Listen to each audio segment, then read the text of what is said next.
Pasalamati ang Ginoo, sangkita ang iyang ngalan, isang yaw sa kanasuran ang iyang mga pinuhatan. Awiti siya, awita ang iyang kadayganan, isaya ang tanan niyang katingalahang mga buhat. Nahinundo ang Ginoo sa iyang kasabutan, hangtod sa kahangturan.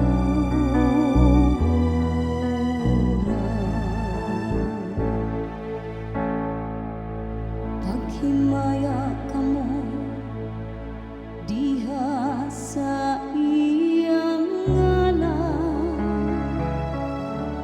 pagsadya kamo o mga kasing-kasing nga nangita sa Ginoo. Paabuta ang Ginoo diha sa iyang gahom, paningkamuti ang pag-alagad kaniya kanuhunan.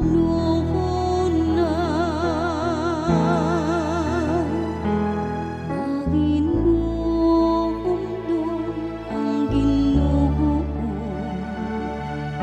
sa iyang kasabutan, hangtod sa kahangturan.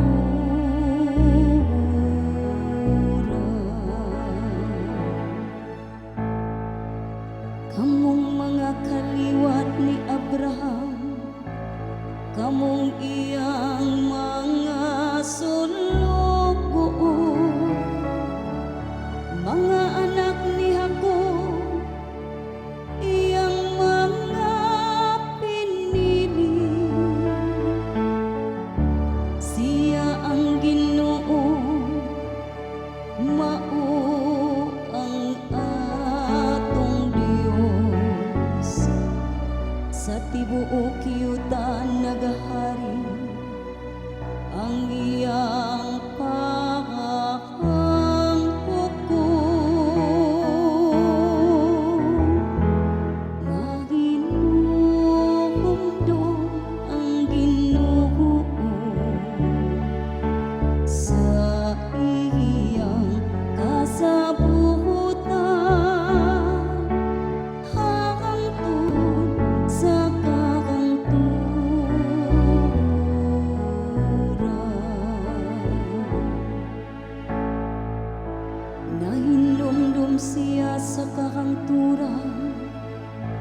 sa iyang kasaputan,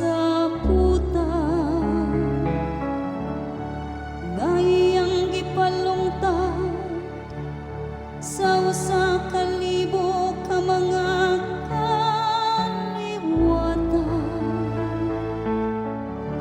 nga iyang gihimo dali kag Abraham, ug pinaagi sa iyang panumpa kahang